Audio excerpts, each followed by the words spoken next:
I want to invest in clean energy, solar, wind and biodiesel.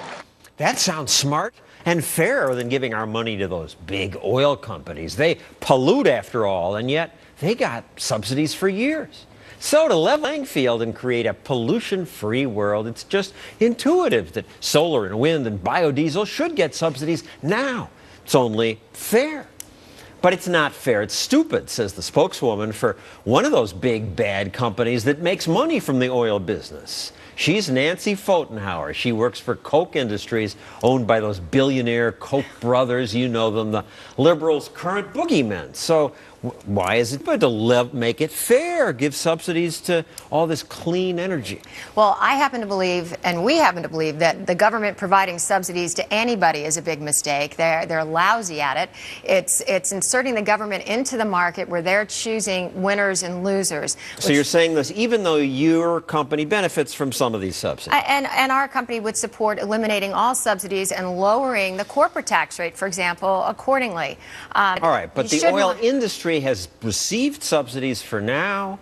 Make it fair. Give these guys a break. Wind energy has received subsidies since 1992, so you're talking at least 20 years. And I believe that you go with solar energy, you go back to Carter. So I don't know when, how long is long enough, but particularly when 1992, and they produce less than 2% of our nation's energy for electricity. Well, they just need a little more help. A little more help. Next year, they'll. Well, I'm glad they're not my teenagers, because you'd be paying for them until they were 60 if that were the case. But isn't there a fairness element that oil companies got so much? I don't think you layer bad government on top of bad government as an excuse. I think we should clean up the entire tax code. But get rid of all these subsidies. But just to be clear, my understanding is per kilowatt hour of energy produced, the oil subsidy is something like 1% to 100 that solar and wind get. Well, the amount of subsidies that have gone into politically correct sources of energy is obscene, and it in Europe, they're pulling back on these things. They're pulling dramatically back. They felt ripped off. Look at Spain, where it cost them 2.2 jobs for every so-called job created, and the price tag was on average, over $700,000 per job created. And those jobs that were created only about 1 in 10 hung around. All right, so we're in agreement. We should eliminate all subsidies. That's a fair, level playing field.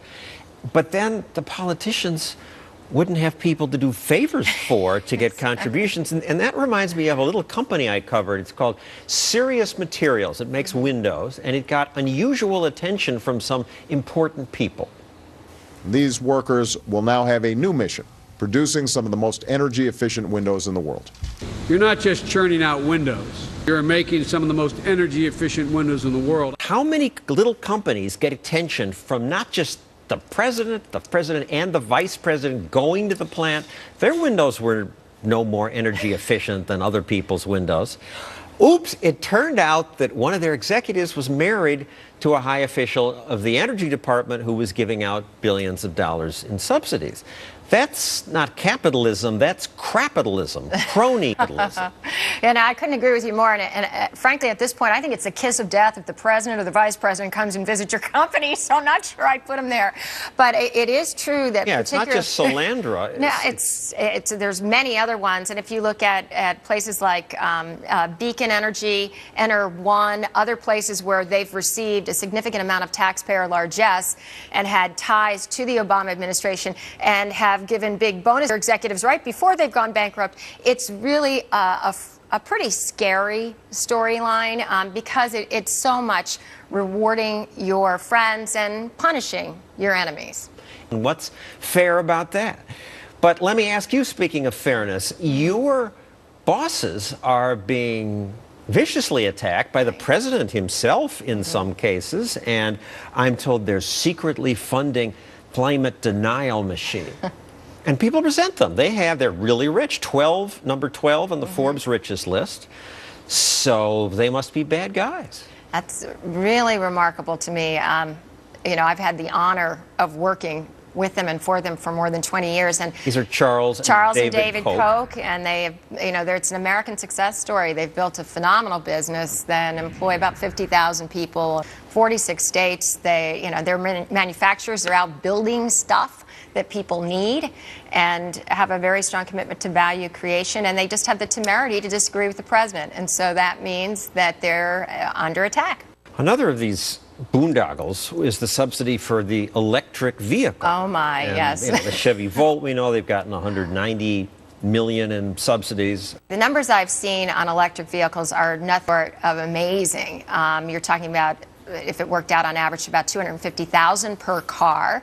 These cars are still being $250,000 per car, and the car sells for $40,000 bucks. $40,000, and so, you know, by the way, my kids are buying cars that are more like $2,500 for a pickup truck. So they're not exactly marketing to the masses either. But it's eventually a complete the failure. price will come down and the air will be clean. They've been working on this one for quite some time now. President Obama has said he will buy a Volt when he's no longer president. So I'm hoping that'll be next year, but we'll see. Thank you, Nancy Pfotenhauer. Coming up, so we continue to ask, is it fair? What's fair about the D.C. area having 10 of the top 15 richest counties in America? Is Washington fair? We go to that next.